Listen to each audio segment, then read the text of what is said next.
Hello and welcome to Open Your Mind Radio. You have myself, Alan James. And you have myself, Stephen George. Good evening.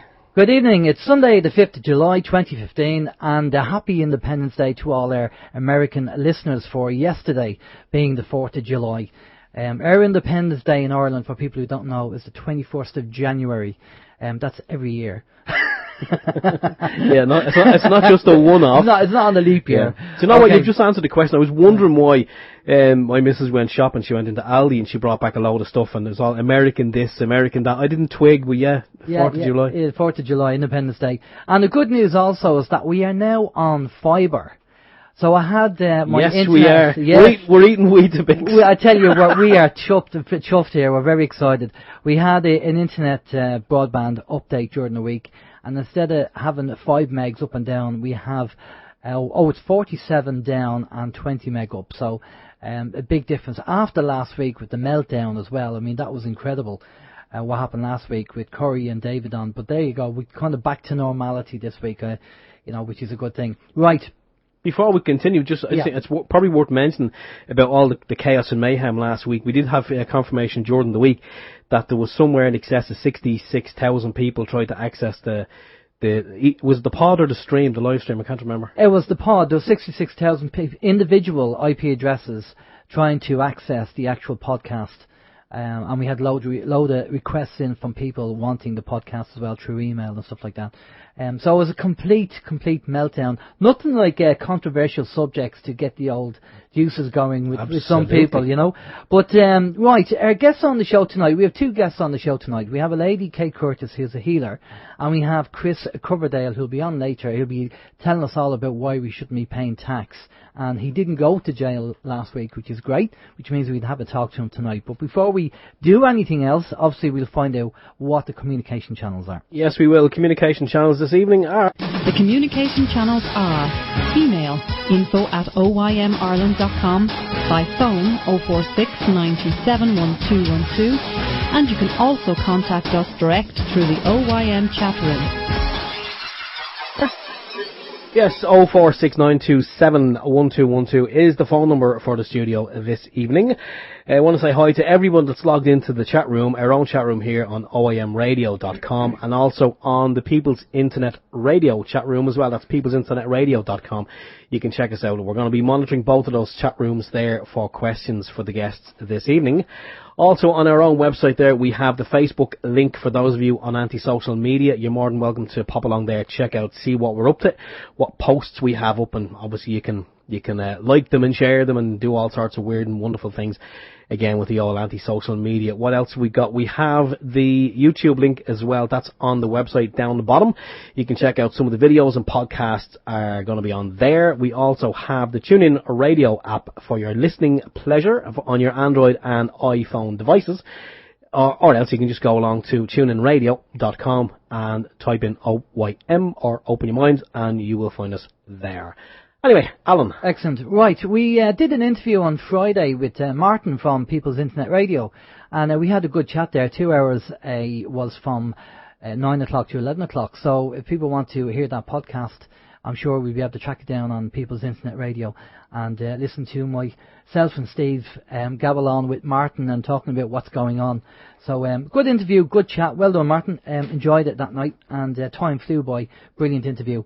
Now, we, as we said, we had a meltdown last week. It's amazing when certain guests come on, the system just went doolally because just the amount of people wanting to get onto the show. But we've had some brilliant comments back from people after listening to the pod and the show, and saying how much they enjoyed it. So that's good. I think we'll try and do a part 2 with Corey and David down the line. We'll sort that out. Hopefully next time we won't have a meltdown, but fingers crossed. We'll see how we get on. The other thing on the list there is we believe that there's an awful lot of TDs over here in Ireland has voted for the environmental bill, which now means that they can go after you regarding the payment for your water meter from your salary and from your social. And they're trying to get the landlords to collect it as well. It's just gone mad. Really, it's still a utility bill at the end of the day. It is, yeah. A private company. Yeah. So look, I'm sorry, we've said this before. So does that mean that if I don't want to subscribe to Sky Television, the government could come out and say, well, you're getting a dish, and I'll protest that no dish will be put in my house, but yet Sky can then access my bank account details and take out money for a service that I don't want? Please. Yeah, it's gone ridiculous. It really, really is. It's gone ridiculous. And even people who are normally law-abiding are just ignoring it now. They just think it's farcical, you know. And there is something I'm going to talk about later about this, but I'll pass off to Steve because he's going to tell us about the protest during the week. Yes, I'm going to say well done to the protesters on Wednesday outside the Dáil. Again, as we said, the world has gone mad. I'll be honest with you, Alan, I didn't see too much. I didn't really hear a whole hell of a lot about that protest. A lot of videos on YouTube, yeah. Yeah, I noticed that there's a hell of a lot of videos on YouTube. Unfortunately, I haven't had time to look at them because I've been kind of doing other things, and I think there was another one. Was there one yesterday as well in Dublin, I believe? It's actually got to the stage where my missus said to me, there's at least a protest once a week now in this country, which is great. I think it's great to have people on the street. It definitely is. But when is enough? I suppose when we get what we want. But I mean, so that was a protest on Wednesday, a protest on Saturday. There's a lot of protests, but again, it's still by this stage of the game you would have expected like the numbers to have dwindled, but they're not. They're still up there. Like there's still hundreds of thousands of people on the street. They're having a great time, and I mean, I think the weather was nice Wednesday as well. So long way to continue. Well, talking about the protest, somebody said we should have a newspaper of our own. And I did mention that, you know, a couple of years ago we did have the Sovereign Independent. Maybe the Sovereign Independent was just ahead of its time because now... It was. I think it was ahead of its time because now with so many people woken up, the Sovereign Independent would probably be flying off the shelves. Yeah. And maybe the lads who are involved in it might have a think about it and get together and do it again, because now I think is a time for the Sovereign Independent because so many people have woken up. And we do have a few copies left if people want to buy it. If you've never heard of the Sovereign Independent and you didn't even know there was a newspaper out there got to do with opening people's minds and telling the truth, well, pop along to the OYM shop and you can buy a copy of it and you can see for yourself. I think it's only £3 or £4. Yeah, unfortunately, at this stage of the game, a lot of the information may be outdated, but just so you can see, I mean, it was a quality paper. It really was. It was colour articles and everything, and definitely worth a couple of quid. And the lads who were behind the Sovindo, we know a lot of the lads, and we know they all invested their own money. I mean, a lot of money actually went into this, and it was kind of sold nationwide. It really was. But as Alan said, and I agree, it was ahead of its time. I think if they had been able to hold off until the likes of the water protest, of course they couldn't have foreseen that. I think that would have been a great time for the Sovindo. I think they would have, as you say, it would have flown out the door. They did do an awful lot of work and even put relationships in danger as well, to a certain extent. When I say that about, you know, splitting up, because they were putting so much time into it and neglecting the family to a certain extent. So they did do an awful lot of work and put into it because they had the moral conscience to try and educate the people, to let them know what's going on. So if you do want to get a copy just to see what it looked like, well, we have a few left. So we can order one through the shop. Now, obviously, we're all kind of keeping our eyes on Greece at the moment, and it's looking good so far with the no vote. But apparently, the media in Greece are trying to push the yes vote, and because they're controlled as usual. But fair play to the president of Greece. I'm not even going to attempt to say his name. But for actually calling a referendum and asking the people, I mean, there's a brilliant thing to do. I mean, will that ever happen in Ireland? Nope. I don't think so. Not with this government, anyway. Yeah. But they did close down the banks for a week, and there was a lot of people struggling. You know, they couldn't get the money out, and there was old age pensioners couldn't get money for medicines and stuff like that. So they are going through a really hard time, especially with the banks closed. So, you know, we always say it. You know, we've said it time and time again on the show. Look, just make sure you have a few quid, you have a bit of food stocked up and stuff like that, because if Greece do say no, and that is the catalyst to, you know, go right across Europe and affect the financial system, you can see that possibly happening over here in Ireland and Spain, Portugal, Italy. It's going to be probably a domino effect.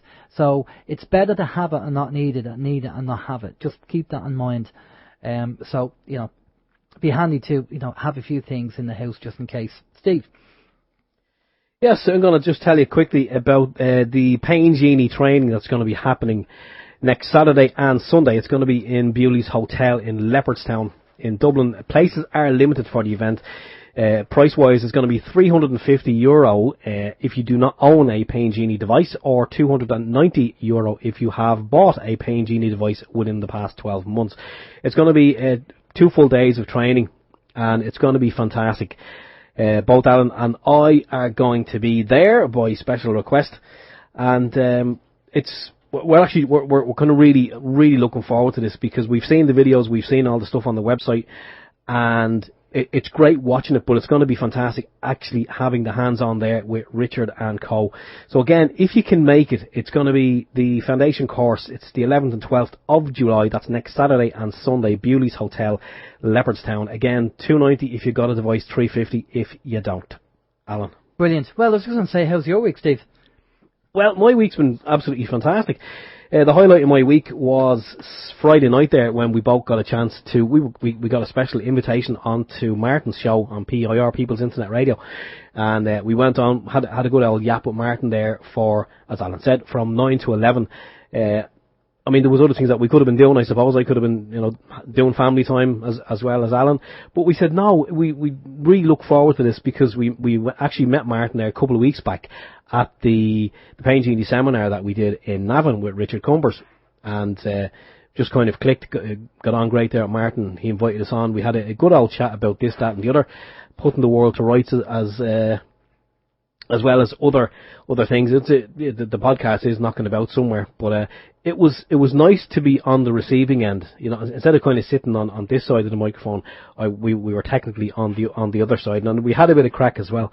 But it was all kind of tongue in cheek and good stuff. So yeah, it's actually well worth a listen if you get a chance. What else is on the agenda? See, there was an article there in relation to the dole and benefits being too high. The IMF have announced in the Irish Independent, the Independent. So seemingly our government is probably going to have to look at that again now, either the next budget or very, very soon, because what the IMF are saying is that people they're just getting too much benefits, and it's not encouraging people to go back to work. So I don't know exactly what figures they want, but I'd say probably dole, they probably want that reduced down to maybe €5. That might encourage people to get off the backsides and go back to work. And they said that people should take any job that's going. Notice they don't say anything about reducing the pensions of the TDs. Jesus, God forbid. Jesus, no, are you mental? Yeah. Are you mad? You can't have that. No, you can't have that. They're down with this sort of thing. No, in fact, I think Bertie and Brian Cowan got a €2,000 increase. Well, that's an ecumenical matter. It's an ecumenical matter, yes, it is, Father. So, I think the money's just resting in his account. But, so politicians are getting increase in their salaries and their pensions, while they take it out of the likes of your pocket and my pocket. But fair play to them. As we say here, karma is a great thing, and, well, people power is a great thing as well. Anyway, what else? Free things to do in Dublin City. We decided as a family to go out yesterday, and because, you just kind of get a bit fed up being in the house, and my missus has been in the house all week with the kids because they're on holidays. So we tipped into Dublin, and there's a place there in Dublin called Collins Barracks. It's up near... I can't think of the name of the train station at the moment. Anyway, it's a train station there. And it's not Connolly Station, is it? No, not Connolly. Houston Station. Houston, there you go, thank you. Houston Station. There's a Collins Barracks. It's an old army barracks. It's been kind of converted into a museum of sorts, and there's loads of things in. We actually went in yesterday and spent almost 2 hours in the place. It's amazing. 2 hours, and it's free in. It didn't cost us a penny. It was absolutely fantastic. And then off to the Phoenix Park, because you're kind of only around the corner from the Phoenix Park. In there, beautiful day, loads of people. The young fella brought the football. He had a bit of a kick about there. The deer, you know where you see deer. I've never got up close to deer, but we actually up close and personal with the deer yesterday. And we had some, I don't know, it was breakfast cereal of some description that we brought with us in a bag. And holding it out, the deer actually come up and ate it out of me hand. I couldn't believe it. I felt like I don't know, Doctor. I was going to say Dr. Doolittle. It was Santa Claus will do, yeah. But no, it was great. So yeah, there is a lot of things that you can do that don't cost money, because I know people are kind of suffering with the old austerity, and you don't have two farthings to rub together. Two farthings, he says. But no, there are a lot of things that you can do that don't cost the earth or are free. And I would recommend if anyone hasn't seen that museum, it's definitely well worth a look around anyway. So you'd spend a couple of hours in there and then into the park afterwards, of course, weather permitting. But there you go. That's kind of my week in a nutshell. Yeah, kind of, you know, a few bits and bobs, and as I say, there's videos that I haven't seen because I've been actually out enjoying the sunshine, to be, you know, totally honest. Anyway, how was your week? And it's nice and warm at the moment. It is nice and warm. Right. Even the rain is warm. That's it, exactly. That's summer, Irish summer. Now, during the week, I did post up an article up on the Facebook page, which was done, a video was done by James Corbett, and he was talking about using humour to get the point across and waking people up. And he had a few examples on it, and it was very good, and I posted it up there. And then I got kind of this brainwave, and I said, well, you know, the police are trained to deal with violent people, and what's happening with the actual government, they're really pathetic at the moment, what's going on. They really are. They're clutching at straws and bringing all these laws in. It's just getting ridiculous. So what if people started to laugh? Rather than, you know, when you're protesting, don't get violent, just start laughing.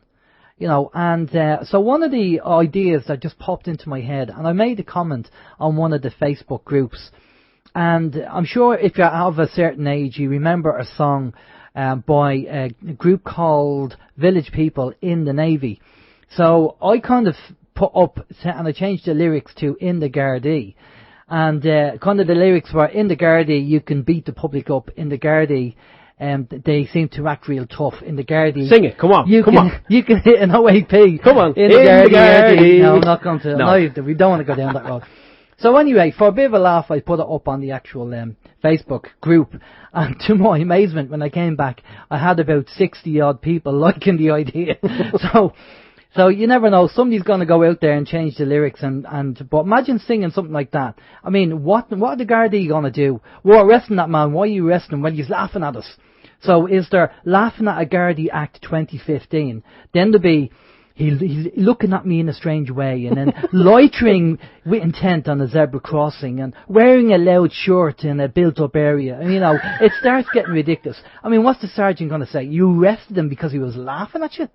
So humour is a great thing and a great way to educate people, but so if anybody wants to take on the In the Gardaí challenge and do a song on the lyrics, if you're anyway talented with guitars and stuff like that, it'd be good to hear. It'd be a bit of fun anyway. It's reverse psychology. It was kind of what's that chap's name? Russell Brand did the same thing about, you know, he was talking about doing a protest for the police over in the UK.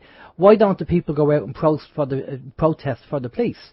So if the Irish people went out and protested for fairer salaries and times for the police over here for the Gardaí, would the Gardaí actually attack you because you're protesting on their behalf?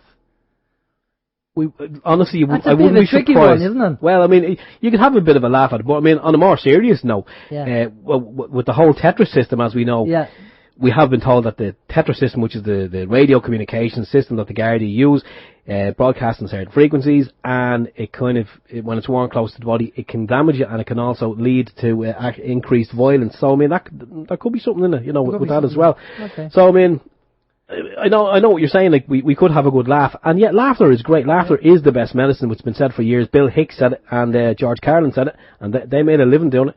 And no, it is great, but yeah, there's also that as well, that whereby you could be antagonising the guards as well, you know, because do you see the picture? There's some picture on Facebook during the week of a guard. He looked like a Rottweiler. He really did. He was going after someone. The look of anger in the man's face would turn milk sour. It really would. But you start laughing, having a good old jolly time, having a bit of a sing-song and laugh, and then you probably get the likes of him who's saying, they're laughing at us, get them lads, get your truncheons out. Well, there was the issue where a guard actually pushed a guy, and he had his little girl on his shoulders. I've seen that. You know, that's disgraceful. That's just disgraceful. That's uncalled for. Well, listen, time's run away, so let's get our guest in. Steve's going to tell us all about our guest, Kate Curtis. Well, I'm not going to tell you all about it. I can only tell you what I know.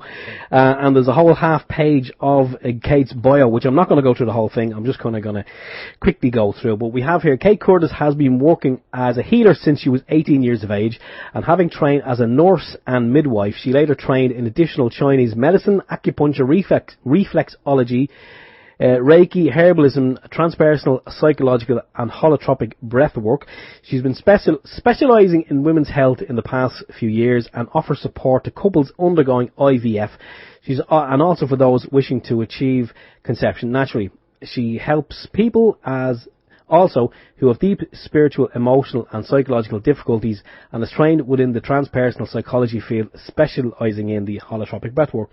There's just so much more to Kate's bio, and I think I will do an injustice by just reading the whole thing. I think we should just get Kate on and let us just give her own bio, and there we go. Okay, no worries. All right, good evening, Kate. How are you?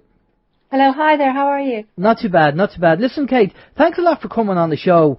We heard about you through Ashley, who is kind of helps out James Gilliland on the ranch. And Ashley mentioned she mentioned on email to actually give you a shout and get you on and talk about not only what you do over here in Ireland, but the fact that you are over with James and you were on the ranch and you had your own, personal experiences over there.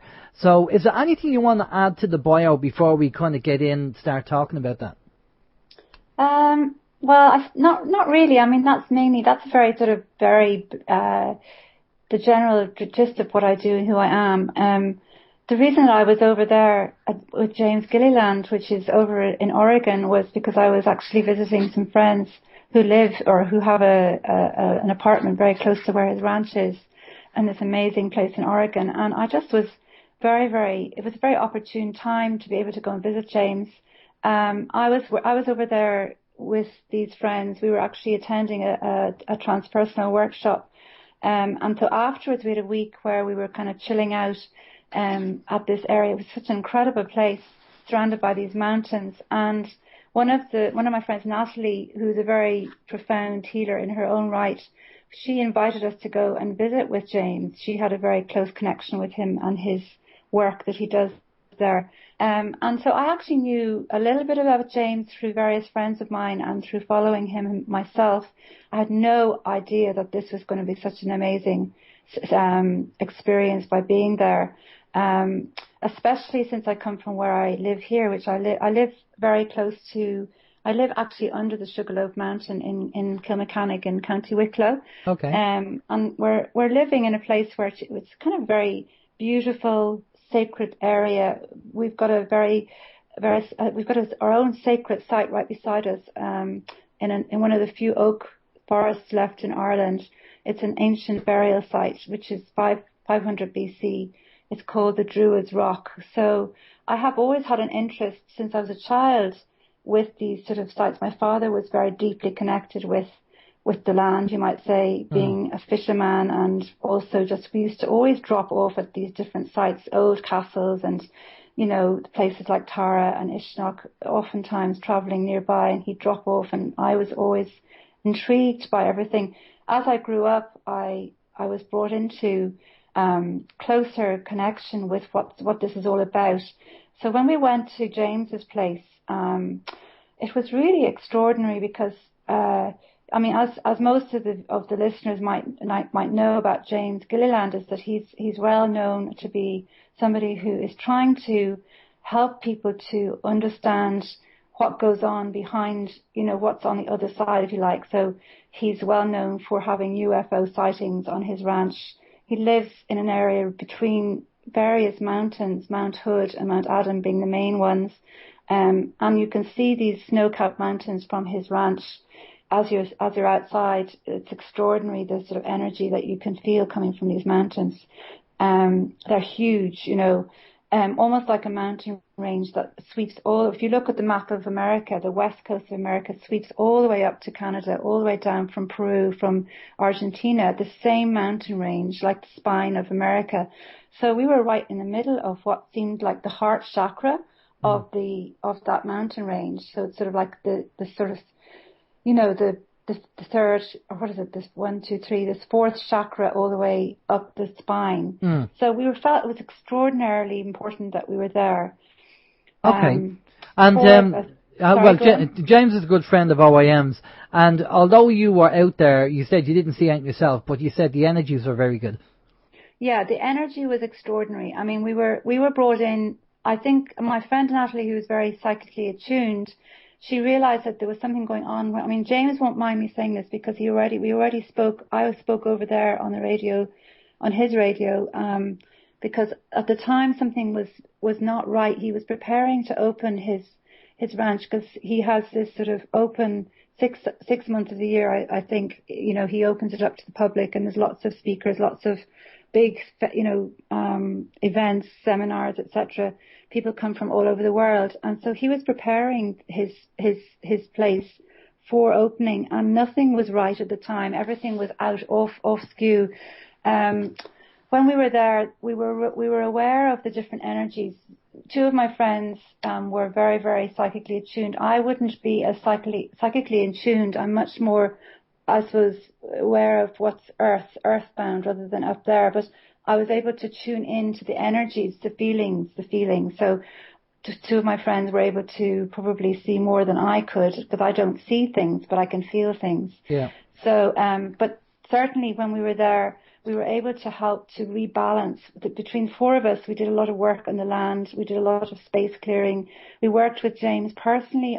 Because I'm an acupuncturist and working very deeply spiritually with people, I've got the ability to be able to go and help people to go right inside to the core of what's going on with them. And he himself felt he needed some healing, some help. So myself and Natalie worked with him directly while the other two women were outside clearing the land at the same time, literally at the same time. So we called in a lot of the energies that were needing to be helped, so helping us, I should say. And it was an extraordinary experience of deep healing, and we felt deep humility just to be there with this man who was so well known. And he just literally dropped all his he just said, look, I need help, come and help me. And he opened himself up so that we could give him help. I was so amazed that he allowed me to then speak on the radio as a gift for what we did for him. What we saw, what we heard, or what we felt was, as we experienced one of his healing sessions where he does what this is called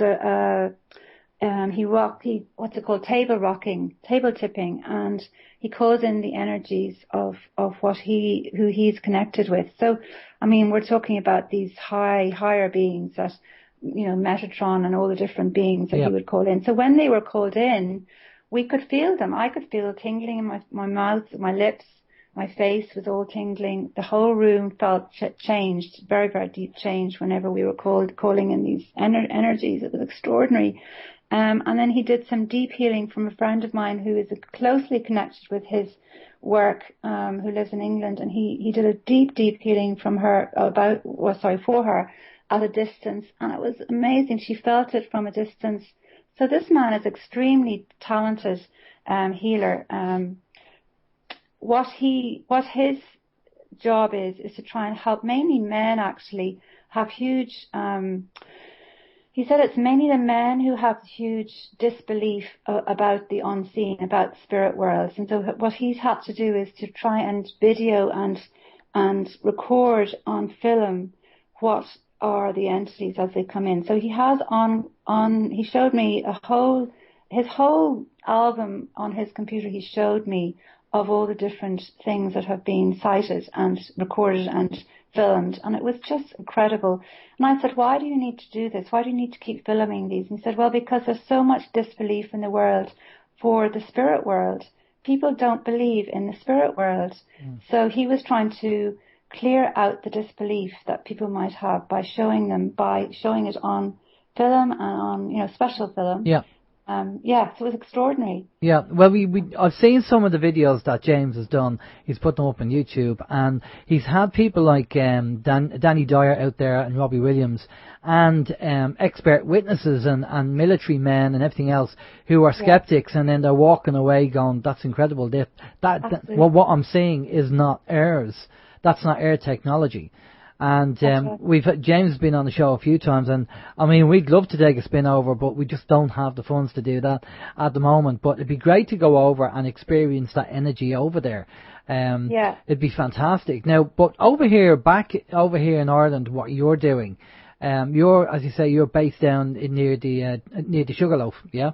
Yeah. And so you're doing a range of treatments depending on, I mean, do you kind of tune into the person if they come to you and then you decide what treatment to give them? Yeah, I do. I mean, when they're coming to my place here, it's a different kind of work that I do here compared to what I might do in a clinic. I'm working in a fertility clinic. I also work in a clinic in Greystones, which is a little village nearby here. And I do deeper work here than I might do with people there because it's a different energy, you might say. So I kind of use whatever skills I have developed over the last, 25 years according to what the need is of a person. So some people will actually come here to this place, even from those places, if they need a deeper type of work to be done with them. The energy of this place that I live in is extraordinary in itself. So, oftentimes people are coming with deep hurts, deep wounds. People with abuse are often coming here. People who are just have soul lost, you might say. And so when they come here, they are able to really relax. It's a retreat sort of area. It's very much off the beaten track. So they come sometimes to stay as well. And we've had people come to stay very occasionally on a one-to-one basis, but coming for a week, for instance, who are in what we might call what was termed a spiritual emergency, which is not like there's a huge emergency as such, but it's like they are emerging from a place where they have, found themselves in complete disarray and in a way sometimes psychotic in their symptoms. If they were brought into a psychiatric hospital, they may have been, diagnosed as a psychosis. But within our system of healing, we don't see them as being psychotic as such, but as somebody who needs deep understanding, compassion, empathy. And because of the work I've done on myself over the years, I'm able to go there with them all. I can go the whole journey with them, from beginning to end, it's quite a big feat sometimes, but I have to get out of my way. I call in my own helpers. I have a lot of guides that help me. If I don't call them in, I use my own energy, which is not a good idea because I get exhausted, and I have done that over the years, lost, my own center. So I have to keep retuning and regaining my center regularly, which I do actually. I have 5 dogs, which are incredible source of comfort and strength for me. So I go into the woods every day. We have this beautiful sacred site where, some people would say, what on earth is that about? So what it is that we draw on energy from these sites because they're extraordinarily open. They're kind of where there's an open avenue to the other world, you might say. So while you're there, you might feel extraordinarily grounded, extraordinarily safe. The trees here are huge old oak trees. Some of them are 200 or 300 years old. And, in the ancient times, people in Ireland, the Druids or the different peoples that lived here before, as most of us know, the oaks were the source of everything. They fed them, they sheltered them. So these oak trees are my source of energy to keep myself centered. Well, that's excellent. Well, I mean, we are all energy. Everything is energy. That's really what it boils down to. And I say to this, even skeptics, I say, right, well, if you get a microscope, an electron microscope, and drill down and have a look at your hand, what you see atoms vibrating and resonating on a frequency. And if you go to, a chair or a table and do the same things, what you see, atoms vibrating on a frequency. So we are all energy vibrating. And so in your experiences when you're dealing with people coming down to see you, have you come across any energies which you weren't happy about or something that you had to deal with? Because obviously people that have certain issues might have energies with them that shouldn't be with them. Have you ever experienced anything like that? Yeah, I do. I experience that quite a lot. It can be called, there's many different names for this kind of energy. You can call them entities, you can call them intrusions, you can call them people who have, taken on, you can call them projections, people who are projected onto by other people who have bad intent or who are jealous. So some people come in a state of depletion and exhaustion, and oftentimes I'm able to pick up on them, their energy field, where they have been, they've really had a bad number done on them. And so they become extraordinarily disempowered. So my ability is to try and help shift those energies from them. I mean, the use of acupuncture needles is extraordinary when you use it this way, because you're using them not just in the way of traditional Chinese medicine, which is what I was taught, a very strong system of medicine.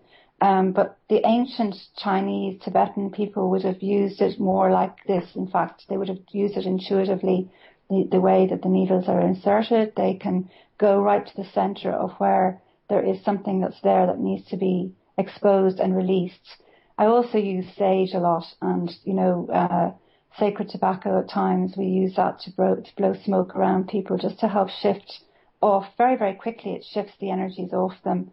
And just, generally, as I heard you talking about laughter there, trying to get people to remember, to laugh and to be happy.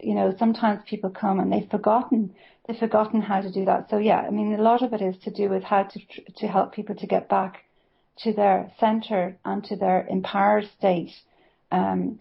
We get disempowered through many reasons in our lives. So it's so important that people learn how to get back into that place. And how do you deal with skeptics? Because there's a lot of people out there that if they can't see it, touch it, feel it, smell it, and taste it, they just don't get the whole spiritual side. They don't get the energy side. So what has been your experiences with people who are just kind of not tuned into that at all? Well, I was a skeptic. I was trained originally in a very kind of cognitive system of medicine. So I was pretty much skeptical when I started on this path. It took me quite a long time. And I used to believe in God very strongly as a teenager. And then I moved away because of the whole ethos of Christianity. I didn't believe a lot of what was being said. I didn't believe a lot of what was being preached. I felt that there was a lot of tightness within that system. So I went away from it for quite a long time. And so when I came back into it, it was through my acupuncture training. And when I started to feel the energy in my body change and shift through these needles, I actually started to believe in the energy field, and I could see it. I could feel it so strongly. I realized that energy can never be extinguished. It can only be moved. It can be changed. So when I see people who are skeptical, I do have skeptical people coming to me, and extraordinarily, they start to feel. And when they start to feel, their hearts start to open. Our hearts, when they're closed, when the heart is closed, it doesn't believe oftentimes in these things. So when we open the heart, energetically, things start to change for people extraordinarily. Just at the drop of the hat, as soon as their heart starts to change, using either their breath or using these needles or using visualization, meditation techniques, they can start to shift their consciousness. It's amazing. Oftentimes people have to get to the place of being quite sick. People with cancer are often brought to the place of deep transformation because of this. This is their cognitive mind. Their mind is this mind, the head mind rather than the heart mind, is in charge. And you have to get out of your head mind and let the heart come out and come forward, so that healing can really take place within yourself. That's right. We've heard how the skeptics are dealt with, to be honest. We've heard that on a number of occasions, so we agree with you on that one. We have a question come in, so I'm going to pass off to Steve there. Yeah, we've a couple of questions that have come in, but before we get to those, I want to just ask a question of my own. When you were talking there, Kate, about the acupuncture, I was reminded of a video that I watched there about 2 weeks ago. And it's to do with the pain genie. Now, they kind of touch on a lot of the acupuncture points, and sometimes when they're doing healing with the device, they actually use the acupuncture points as point of reference. So they don't actually use needles, but they do use the pain genie device. And I'm just wondering, have you heard of the pain genie device? And if so, have you used it? No, I haven't heard about it. Oh, okay. Yes. No, well, that's not extraordinary for me not to hear about these things. So tell me about it. Well, basically what it is, it's a small handheld device, and it outputs different frequencies. I think it's 15 hertz 60 hertz, 90 hertz, and 350 hertz, and they're supposed to be healing frequencies. And Alan and I, we've heard about this technology a couple of years ago. We actually did a podcast on, we've done a show on it a couple of weeks back with Richard Cumbers, and Richard came and he actually tested the device on both of us, because I had a shoulder issue for a long time, and Richard came along. He treated me with his pain genie. He done like it's like a small handheld device. You put it on the skin, and you can either rub it on the skin or you can leave it in position over the point of injury. It excels healing, and basically a condition that I've had with my shoulder pain for 2 years went away within 5 minutes, and I think I was pain free for about 5 days. So blown away by this device that I actually got a loan and purchased one, and I have to say I haven't had any trouble with my shoulder since. But on the video they do talk a lot about the acupuncture points. So, I mean, I'm a big believer in the benefits of acupuncture, and I know there's actually a chap in Dublin. His name is Anthony Hughes. He probably similar to yourself. He does a lot of similar treatments, and he does the acupuncture, but he also has the pain genie in his arsenal as well. And if you haven't heard of it, you should. We'll send you a link anyway. You can definitely check it out. It would probably complement a lot of what you do anyway. And just for as a point of reference, there is a training day, as I mentioned at the top of the show. There is a training day, training weekend coming up next week. Well, they're coming up all the time, but there is one next week if you fancy getting along to it. But no, it's just I just wanted to know if you had heard of it, because a lot of people have had great results with these devices. Yeah, I mean, it sounds like very much. There's many of these sort of devices that have come out over the last few years, which are a bit like James Gilliland. It helps to, they're much more immediate, if you like. And I mean, I know I was teaching at at a workshop that I was teaching at. And it was a man who came with a gold, I don't know what he called it, but was it like a gold long acupuncture needle, very long, about sort of 3 or 4 inches long, thick on one end, and it was literally put over certain acupuncture points. And yes, you could, and because gold is a very strong transmitter of energy, it was able to, you could feel it immediately. It was extraordinary, and it sounds like a similar device, but there are many devices, even laser acupuncture. Children, there are pens that are used for children so that you don't have to put needles in. Acupressure, there's a lot of different things out there. One thing about the acupuncture is that the acupuncture points that we have within ourselves are really classified as a microcosm of the macrocosm of the universe. So for instance, where James Gilliland places, it's just one of those amazing places.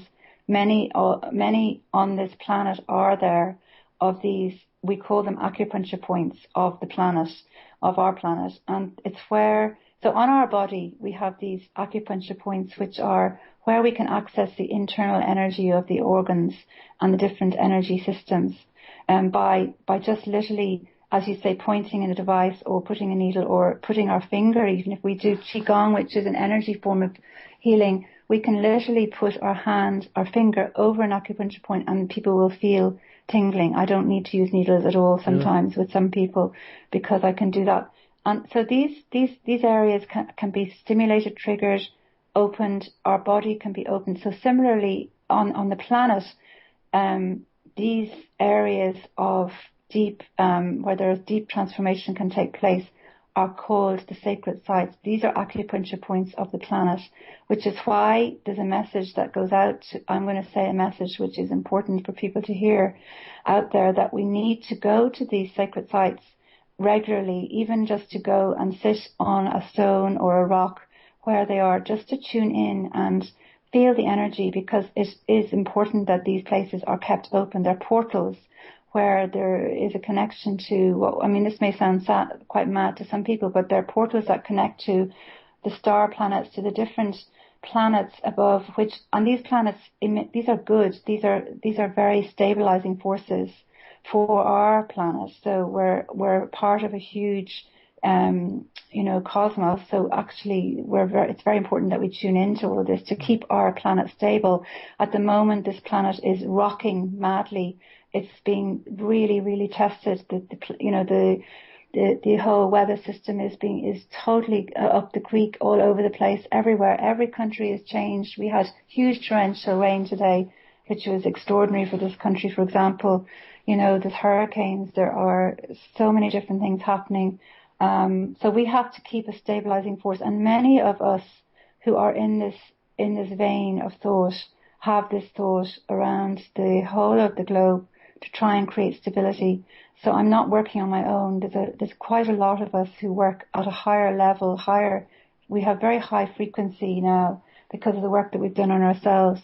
So my message is to put out to everybody that we need to keep working on ourselves as individuals, and then as each of us work on ourselves to create a balance within ourselves, to heal the deeper core wounds that we would have had imparted onto us as we were children, as we were teenagers, young adults, middle-aged adults, even in the womb. The work that I do in transpersonal psychology deals with embryo, the traumas of coming through birth canal, the traumas of even sometimes, miscarriages, threatened miscarriages can create trauma of memory within our system. And sometimes it's so important to go back to these places. A lot of people are so afraid to go to their deep woundedness, but given the right healer, the right guide, they can be brought to a place of deep transformation, deep release, deep healing, peace within themselves. The more peace that people have within themselves, within their hearts, on this planet, the more of us, even if there's only, 1/3 of the whole of the planet that have that peace within themselves, we have hope to transform this is extraordinary rocky times. There is a huge amount of imbalance in the society, male, female. There has been a huge emphasis on the masculine in the last 2,000 years. The feminine has been totally stepped upon and put aside. So now a rebalancing in a new way is happening, not like the feminist times. This is a different way again, where we as the feminine sides, we're the women, and the feminine within each male person, the masculine within each of us as women. All of it has to be balanced. We have to step into our male, we have to step into our female, and that's what I try to help, and that's what I work with a lot of people who are doing the same work that I am across the globe, in the States, in Australia, Canada. I'm linking in with a lot of people at the moment in Europe, in England, in North Europe, South Americas. Everywhere there are a core group of people working at this level, very, very high frequency healing, not just the healing that you might have just going to somebody's office. This is deeper transformative healing, global work we're talking about here as well. Kate, would you also do the healing? You know the way there's other healing as well. I can't remember the name, but I know Alan, he'll tell me now, whereby you could have a consultation with someone and you could actually heal them from a distance. Do you do that work as well? Distant healing. Yeah. Was that what it was?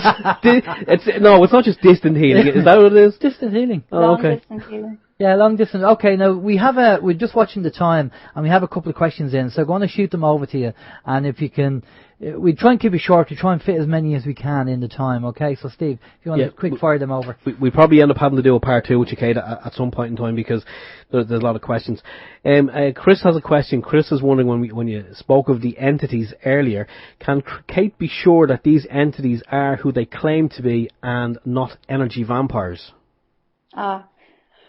Okay, so when we call in, you mean energy vampires. Energy vampiring is a very old paradigm. It's a very old way of, which would have come from very, ancient shamanic traditions. Energy vampires came from the Buddhists would have talked a lot about the energy vampires. And so, all of us have the ability to be an energy vampire, to be honest. It's an energy vampire is somebody who is empty. A person is an empty vessel who needs to feed off another person. That's what it is. They can be dead beings. They can be also people who are still alive.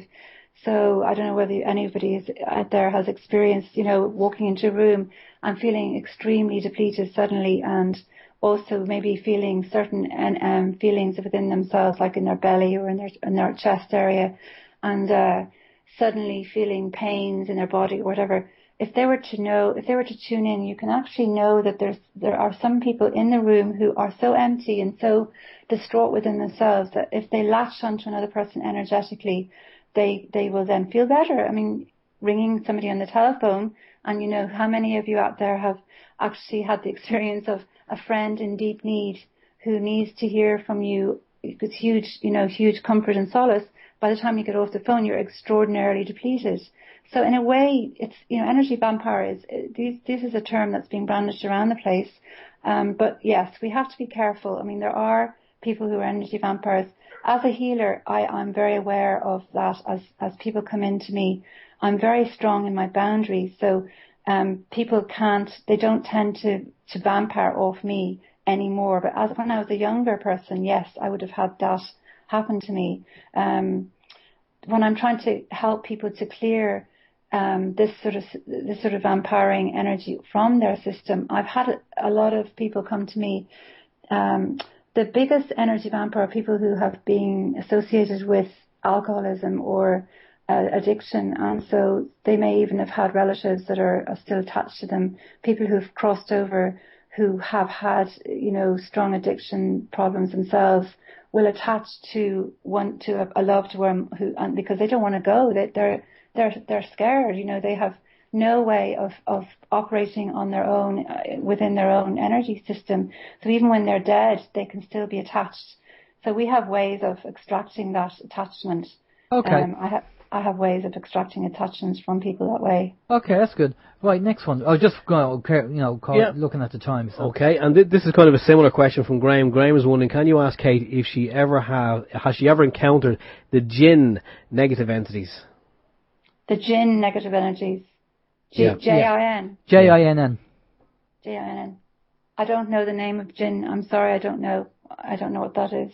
Okay, that's just another kind of form of negative energies that are out there. It's more found in the kind of eastern side, rather than it's like the Jinn. Yeah, in Ireland we have what we call a leprechaun, but over in I suppose it's Eastern Europe, in around there they have the Jinn, and it's a negative energy that can attach to people and play havoc with people. Yeah. If you Google it, and you'll probably find it.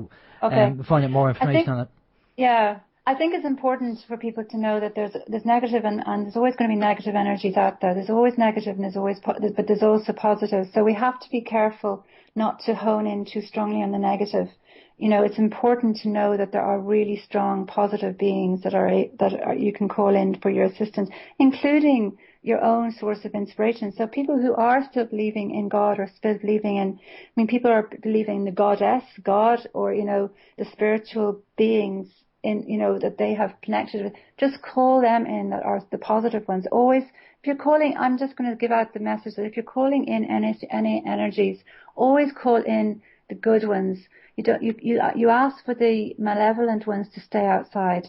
If you're creating a sacred space, you call in beautiful energies, but you also always make sure you say, please, any tricksters or any other energies, you're not welcome to to come into this space. This is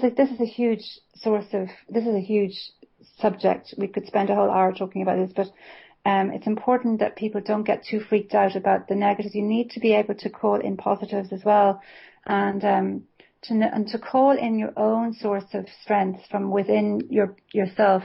In the system of ancient Chinese system, they talk about Qigong being a way of it's a deep healing system, and the center of us is what they call it's right just below the belly button. This is a really strong center of where our core energy is. The modern day Pilates, all these, there's a lot of different systems that have grown out of the ancient systems. They talk about core energy strengthening. This is all to do with, if you're very strong in your core, negative energies cannot attach. If you become very weakened and depleted and there's an energy gap, energies, we're going to call them here, can attach, can come in and invade. So they can be, we can help to clear them, but then my job is to help people to find their centers, to get really strong within themselves so that they can't come back. Okay. And I mean, different systems of healing can help to strengthen people. Okay, we've one more question. Well, it's more of a comment than a question. Okay. Chris is just wondering, can you ask Kate, is she familiar with the Indian sculpture garden in Wicklow? He says it's a very spiritual place and it has a great energy. Yes, it has. It's Victoria Way. It's a beautiful place up near Roundwood, very close to where I live. It's this man. He's an amazing guy, German guy. He bought this land, and he had just this amazing foresight to build these huge, or to get these huge statues built in India, in this place where literally stone, massive, beautiful, there are, different Indian deities, and when you go there, it's beautiful. It's a beautiful place to go for peace, and it's open to the public. I don't think you'd have to even pay to go in. It's a beautiful place. Yeah, it's on the way to Roundwood from Kilmechanic, from the N11 exit 8. Excellent. Yeah. Okay, brilliant. Well, Kate, thanks a lot for coming on the show. Much appreciated. I think we're going to have to do a part 2 because there's a lot more to talk about the subject. But as I said, we have a second guest coming on. But again, thank you for coming on. I'm going to pass you out to Steve, and Steve's going to get all your details and to let people know where they can find you. Steve. Okay, thanks very much. Yeah, Kate, it's been great. There's a lot of people on the chat room there. They're all asking for a part 2 as well, because obviously the information that you're giving out there is resonating with a lot of people. But just before you go, can you give us, if you have a website or Facebook, or how can people contact you if they want to find out more information?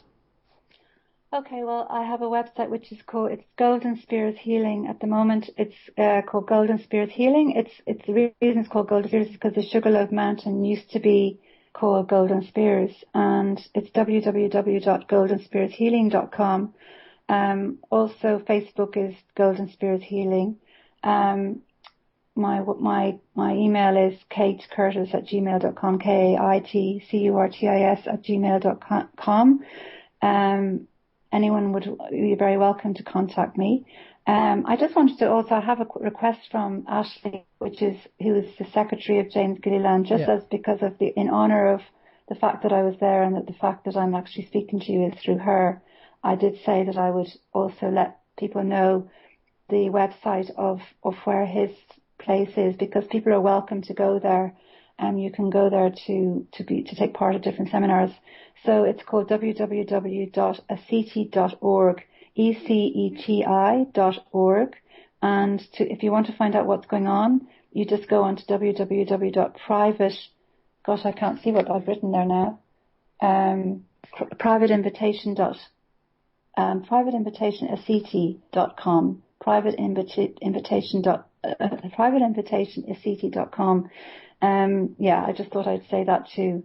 That's fine. Thank you so much for having me. Okay, just before you go, can you just spell that web address again? I have goldenspiritshealing.com. I've actually just put that into the browser here. It hasn't come up. I'm just wondering, have I got it spelled right? Golden, Golden Spears. Yeah, Golden Spears with an S. Spears, not spirits.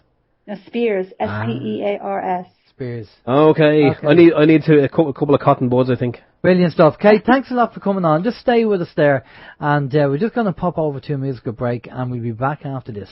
This is Open Your Mind Radio on OYMradio.com, UnitedWeStrike.com, and PeoplesInternetRadio.com. Okay, we're back. That was Paul Weller. You do something to me, and somebody's done something to us. We don't know who it was, but someone has done something. But anyway, we're back. We're back. Okay, right. Good to be back. Blue screen of death. Fantastic with Windows and Bill Gates and all that kind of stuff. Right, okay, our next guest is a chap called Chris Coverdale, and I'm glad to say that Chris didn't go to jail this week, and I'm sure Chris is going to tell us all about why that was a possibility this week. But before we do that, Steve's going to tell us a bit about Chris's background. Yes, I'm going to just go through Chris's bio, and it says Chris describes himself as a peace activist, war law lawyer, and memetic engineer. He's working to end Britain's illegal involvement in war, ensure the political, civil and military leaders responsible for war in Afghanistan, Iraq, Libya and Syria are arrested and prosecuted for their war crimes and the murders of 1.7 million men, women and children. He wants to develop innovative, systematic solutions to Britain's deep-seated governance problems, organise a national and international lawful tax rebellion to re-establish taxpayers, financial control over their government and their nation's affairs. Chris has spent 20 years of his life working as director of a group of management consultancy companies. He's helped organisations develop employees' team working and organisation development skills, as well as the systems and structures to increase innovation and creativity at work. More information there about Chris, but I think we're just going to go straight into it and get Chris to maybe fill in the rest. Chris, good evening. Brilliant. Good evening, Chris. How are you doing? Good evening. Great stuff. Okay, Chris, now, I just mentioned there that during the week there's a possibility that you were going to go to jail. Do you want to tell us what was going on and what happened, and then we'll expand from there? Yes, certainly. Okay, basically on Tuesday, 5 days ago, I was in court, in Hastings Court, answering to charges of not paying my council tax. And I was sentenced to 27 days in prison without them hearing my case. They go straight into sentencing and punishment without me being able to put across the reasons why I am refusing to pay tax. And I have been refusing to pay tax since 2002, when I discovered that it was a criminal offence to pay tax under British and international legislation. So I am constantly getting stopped and by the various councils where I've worked, where I live, and they keep trying to put me into prison. And now, unfortunately, what happened on Tuesday was that although they sentenced me to prison, a supporter paid my council tax. Now, I say unfortunate because, of course, it means that they committed a crime and I didn't go to prison. And it was actually, I was looking forward to it because it makes the point that I'm prepared to stand up for what I know to be the law. Okay. And obviously they paid and you got off, but that means that council tax bill is going to come around again anyway. Oh, yes. On the same time, they gave a liability order against me for this year's council tax. So that'll come around within the next month. So it'll probably be the same thing all over again. Okay, well, we've talked about this before on the show, and we know that there's no law, in Ireland anyway, maybe in the same in the UK, but in Ireland, there's no law that says you have to pay tax on your labour. Alright, so maybe corporate profits, yes, but not on your labour. And we've had people in the Inland Revenue look for this law, and the law has not been found. They just can't find it because it's not there. And when you look back at the Irish history as to the whole idea of paying tax on labour, it was always voluntary. But when they seen how much money they were making, they kind of snuck it in and kept it in. A bit like the universal social charge we have over here. My understanding is that we were only supposed to have that for 4 years to help out with regarding austerity. But as far as I know, they're planning to keep it in there. And they'll still be charging people the universal social charge. But they're not calling it tax, they call it a charge. But going back to the tax, I'm sure you've seen Freedom to Fascism by Aaron Russo, and a lot of people have seen that. So what's the law that you're looking at that says paying tax is illegal? It's derived from the Nuremberg war crimes trials, and in 2000 we introduced a national domestic law in Britain as a result of the international agreement for the suppression of the financing of terrorism. We introduced the Terrorism Act 2000 in Britain. And in that act, section 15, it's very clear that they say a person commits an offence if he provides money or other property and knows or has reasonable cause to suspect that it will or may be used for the purposes of terrorism. Now, the Supreme Court in 2013, that's United Kingdom Supreme Court, ruled that the military activities and quasi-military activities of the British government in Afghanistan, Iraq and so on are terrorism, and they fit into the definition of terrorism in that act, in section 1 of that act. And so there is clear evidence that the activities of the British government are terrorism, and therefore the funding of that by tax is a criminal offence. That's in domestic law. Now, that's only one law. The way I found out about it was actually through what's called the International Criminal Court Act. And in 2001, Britain ratified the Rome Statute of the International Criminal Court and introduced crimes of genocide, crimes against humanity and war crimes, and what they describe as conduct ancillary to genocide, conduct ancillary to crimes against humanity, and conduct ancillary to war crimes. So there are 6 crimes associated with waging war and killing people overseas because of their nationality. And the specific instruction in the legislation, this includes providing the means for the commission of the crime. So conduct ancillary, if you provide the money or the materials to commit a war crime or to commit genocide, you are committing a criminal offence. So that's the second law. And the international law, out of which all of this is derived, is the Rome Statute of the International Criminal Court. Okay, so I take it when you went into court, you were summoned to court, you did an affidavit and you put all this down in the affidavit. How did that go in court with the judges? Well, it wasn't the judge, it's the magistrates, and they have kept me to the magistrates, and they have refused to accept it. So, quite honestly, the court system here is so corrupt that I can't even get my defence heard. And that's 3 occasions in 7 appearances in court in the last 2 years. They have never actually listened to my defence. Right, okay. And, I mean, the UK, you have the constitution, but, or do you have a constitution? You have the Magna Carta, but you don't. Do you have a constitution? It is a constitution, basically. Under constitutional law, all these different laws together make up the British Constitution. Right, okay. And so you can't use that from a constitutional point of view. You can't approach it from that way, can you? No, it's because it's a criminal offence. The important bit is that no court has jurisdiction over any citizen if they themselves break the law. They are sworn to uphold and obey the law.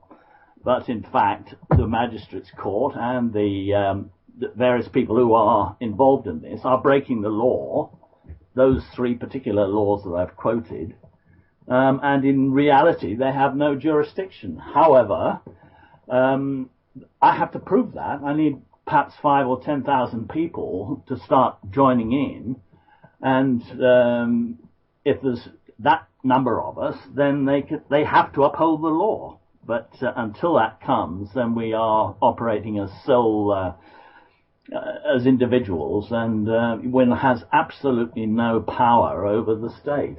So basically, if it's a criminal act, or they've defined it as a criminal act, there must be an injured party then. Absolutely.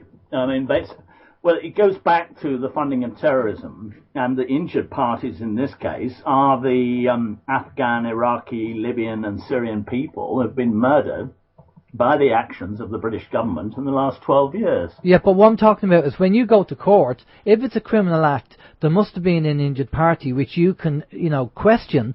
You can say, well, where's the injured party? Can I question this person because I have a right to do that? But because it's a council tax, and it's a tax, there's no injured party technically, is there? Yeah, well, in terms of the criminal offence, there is an injured party, and that's the state. So the council is claiming that I should be paying tax to them, and I'm saying that I do not owe you that tax because it is a criminal offence, and if you claim it, you are committing a criminal offence under Section 15(2) of the Terrorism Act and Section 52 of the International Criminal Court Act. Okay, well, I'm not, I don't know a lot about the court stuff. I know a little bit, but I don't know a lot. But here's the thing, right? If they're in court and they're looking for tax off you, and that's the state, and the magistrate is hired by the state, then obviously there's a conflict of interest. Yes, absolutely. So what chance do you have of getting a fair trial? Very little in Britain at all. And I've not had a fair trial in the last 10, 12 years. I've taken this to court over 60 times. and will continue to do so. But until we can find a court that is not corrupt in Britain, and I have very little faith now in any court in doing that, I'm likely to keep on getting pushed into prison or whatever. And have you been in prison yet? No, I've been in the police cell several times. Yeah, because Roger Hayes, I know, went down the same road with the council. I don't know whether you know Roger. I do indeed, yes. And he was locked up for a period of time, wasn't he? Mm-hmm. And, but, you know, I don't know whether he's still fighting it now at the moment, but I suppose you need everybody to do it, really, is to take on the fight. But, you know, it's a hard one, because if it's, you know, we have the same problem over here in Ireland. They seem to be jailing everybody for anything. If you cough in the wrong direction, or you look at a guard in a funny way, they'll arrest you, and then they'll try and, you know, send you to jail, like the TV licence thing. People going to jail for that. When we know there's cronyism going on, there's corruption going on up above with the TDs. I mean, not one banker has actually gone to jail, but yet people are going to jail because of the TV licence. And the European Union, the European Parliament turned around and said to the government in Ireland that you're jailing too many people. You can't be jailing people for small debts. You know, you just can't. It's getting ridiculous that every time somebody does something, they go to jail. Yes. And our system over here is no different to the UK, because we inherit a lot of your laws anyway.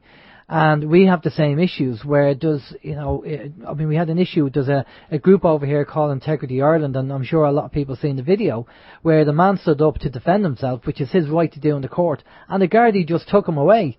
Yes. And pulled him outside the court.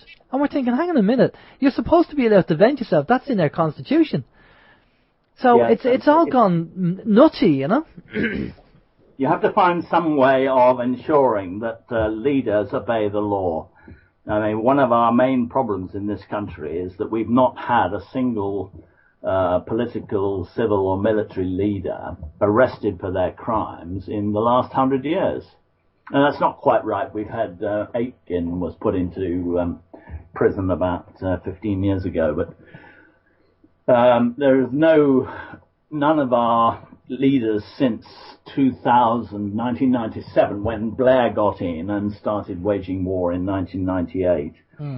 There's been nobody prosecuted above the level of Lance Corporal, I think. Yeah, well, that's the way the system works, and it's the same over here. And that's why the system is flawed. It has to collapse, because it just can't go on the way it is. I think we have a question in there, Steve, or a comment maybe. Oh, you comment, Chris, from Lee on People's Internet Radio on the chat box there.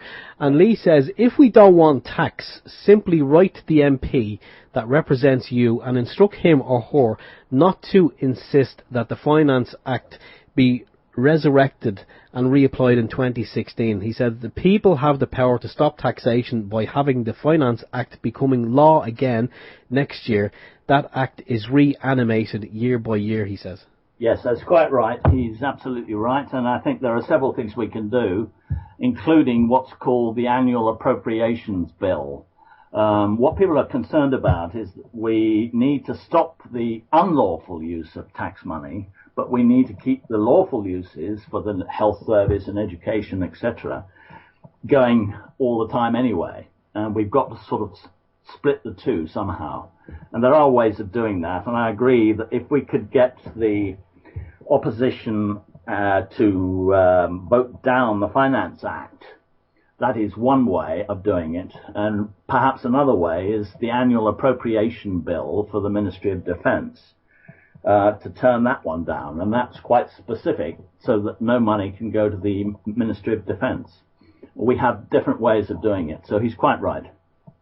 Yeah, and Graham is wondering, have you considered maybe taking a private prosecution against the UK Attorney General for misconduct in public office? That's a very good idea too. We were talking about that literally about 3 months ago. I have done a number of judicial review applications to review and try to get an injunction against the Prime Minister and the Attorney General at different stages. But there is no court in the land that will grant that. So we have to, I think, go back to the criminal prosecution side. Now, there are difficulties in bringing out a private criminal prosecution, which I have yet not found a way of overcoming them. And but I'm very happy to go down that route. As I say, we are talking about it. There is a possibility to take somebody, but our system is so corrupt that at any stage the Crown Prosecution Service can take over the prosecution and then stop it, and which is what happened about 8 years ago.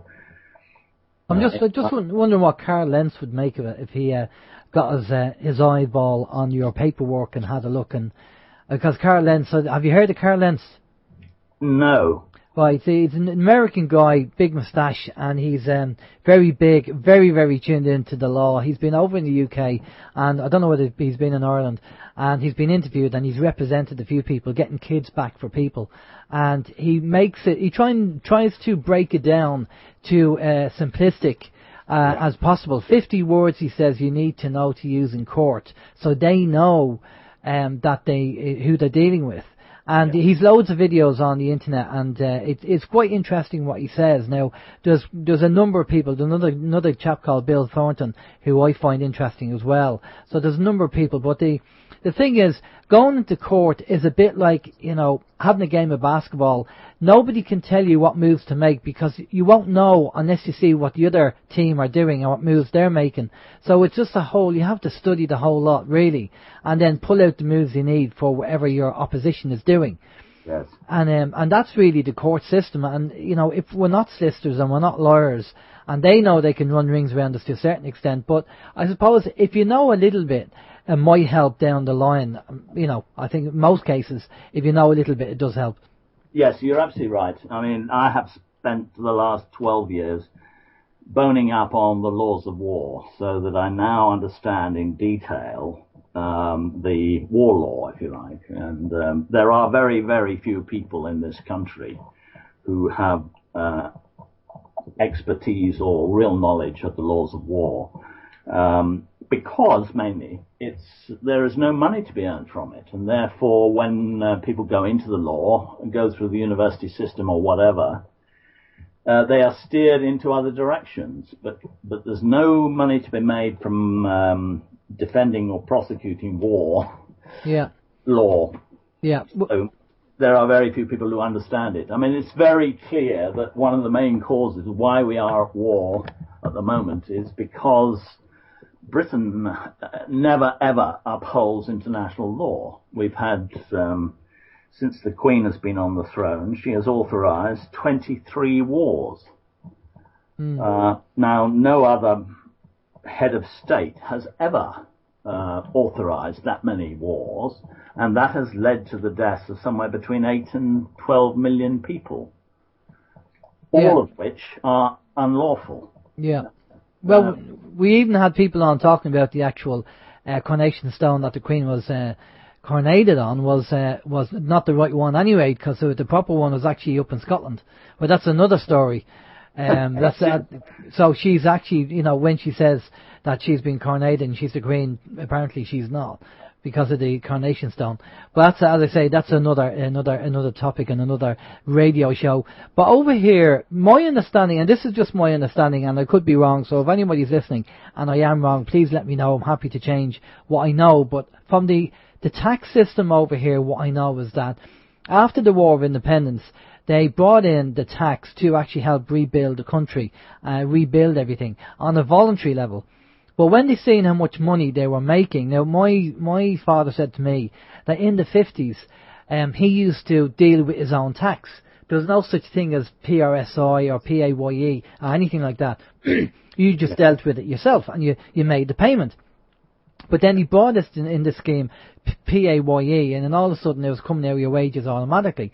And but they obviously seen how much money tax they were bringing in versus the amount of money they were getting on tax due from corporations, and they just kept the system going. And there was no law, like in America, there was no law that says you have to pay tax and labour. And if you think of it logically, like if I turn around and say, I want to hire Steve to clean my car, right? What business is it of the government for them to come in like a mafia gang and like a protection racket and go, right, I want 25% of that, I want 20% of that. You think, well, it's none of your business actually. I'm dealing with this person. Who the hell are you? Yes. No, that's absolutely right, and it's the same over here, and they get away with it. And the fundamental of all, it goes back to the consent of the people. Now, government, democracy is all about government of the people, by the people, for the people. And the idea behind it is that you consent to what is going on. You give your consent. Now, every time you pay tax, you are, in effect, giving your consent to the way the government uses that tax.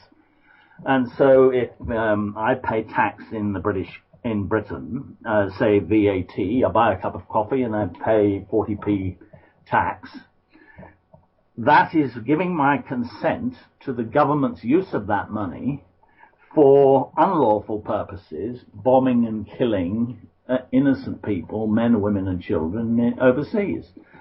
And unless I stand up and say, no, I'm not going to do it, I do not consent. I withhold my consent to the taxation.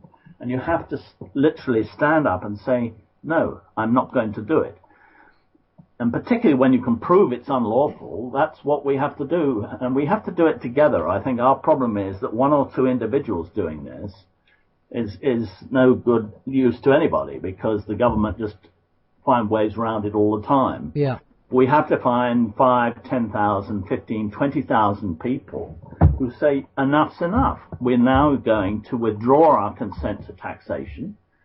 It is not being spent in the way we wish it to be spent.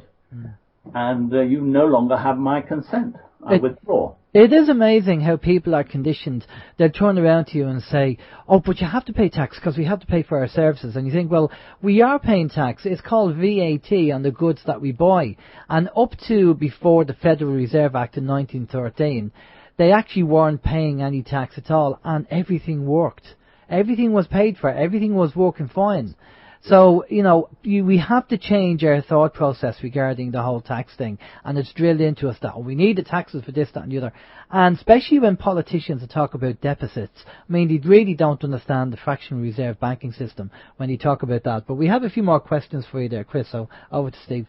Yeah, Chris, we've a comment here from Lee, again on PIR. He said, is Chris aware of this little gem? And it's a link, a URL web link, which I've actually posted in the Skype box there for your perusal. He says it's legislation.gov.uk, and it's the Accessories and Abettors Act of 1861. He says, check out Section 8. It is still operative. Yes, that's quite right. That's one of the acts that I quote when I go into court. So under the conduct ancillary to genocide prosecutions, it can be done through the Accessories and Abettors Act, UK, 1861. And that's actually written into the International Criminal Court Act legislation as well. So what do the magistrates say to you when you read out these acts in court? Well, I never get the chance to read them out.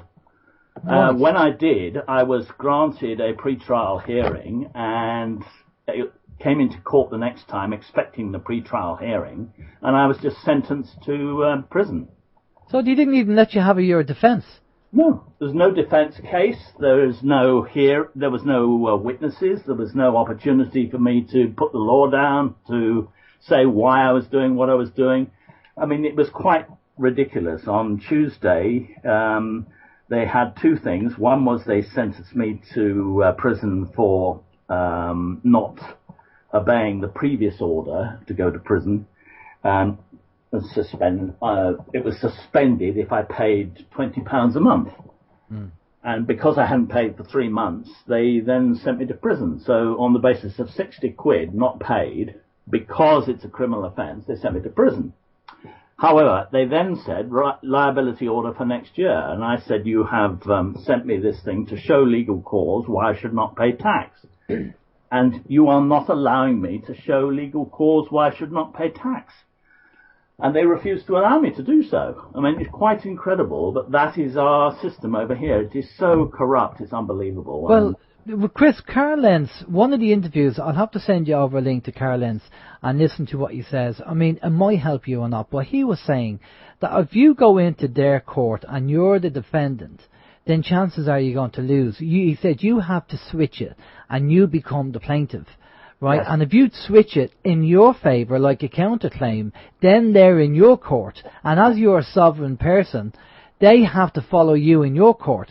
Yes, that's quite right. I put in a counterclaim, but they will refuse to even listen to it. So I have real problems in this end to find a court that is willing to uphold the law and do what Carl Lenz has the advantage of the American system. It is far less corrupt than the British system. Right, well, that's surprising. All right, I thought the American system would be well corrupt. Steve, you got another question? Oh, I'm sure they're all corrupt, probably just at different levels. Can I just a quick update? So far, by the way, Greece is the no vote is 61% and the yes vote is 39%. Sorry, go ahead. Excellent. Okay, we'll continue on. A quick question from Graham. Graham is wondering, has Chris been successful setting up his escrow bank account? Can it be done? It can be. I can't find people to act as trustees or... you can't do it yourself. You can't be a trustee of your own account. And I have tried to set up one. We had some problems with the War Law Compliance Trust, but I couldn't find trustees and a accountancy firm willing to run it. I will keep trying down that line, but I do need somebody with a little expertise to help set it up, and that's not my area of expertise. Yeah, Graham actually goes on to say, Chris is a true gentleman, a real warrior. We need more people like him. I think we do, because I think a lot of people, they're afraid to stand up to the system because it's uncharted territory. But I mean, look, you're doing what you can. But I think if more people were doing it, then it would. It would certainly fill up the courts, and it would fill up the courts, I suppose. But again, as you say, you're not getting to give your side of the stories, because obviously, if you give your side of the story, you have them over a barrel, I'm guessing. Absolutely, and I think that's what we need. Is we need people to understand the laws of war and the criminal offences committed by our leaders. Can I give a couple of examples? Would that be helpful? Of course, yeah. Right. Well, going back to the laws of war. Britain, when Tony Blair took us to the Iraq War, he said, well, it would be legal because it has been authorised by the UN Security Council under Resolutions 678, 687 and 1441 under Chapter 7 of the UN Charter. Now, that was a straightforward lie, and any quick reference to the UN Charter will show that Article 41 of the UN Charter says the Security Council may decide what measures, not involving the use of armed force, are to be employed to give effect to its decisions. Now, the British government leaves out the phrase not involving the use of armed force and says to the rest of us, to the armed forces, to the public, to everybody, this has been authorised by the UN Security Council.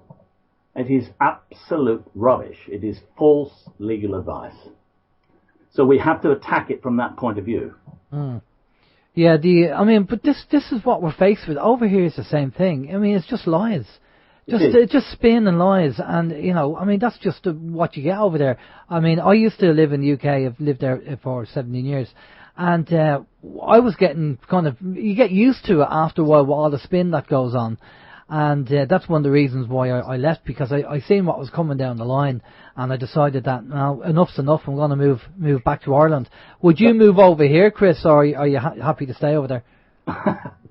I feel the need to. I'd much rather be in Ireland or elsewhere, perhaps New Zealand. I'm trying to get right away from it. But no, basically now I feel that because I have spent so long looking at the law and understanding it, it's up to me to do something about it. And if I can get more people linked together, unified, in taking unified action against our leaders, putting them in court to face trial, then we might get somewhere. I'm still have in mind the picture of, I don't know if you've ever seen that picture of the German leaders at the Nuremberg war crimes trials, 20 of them lined up in the court, and I'd like to see the top 20 British citizens, British leaders, arraigned in court in front of the International Criminal Court, facing charges of genocide, crimes against humanity and war crimes for what they've done in Afghanistan, Iraq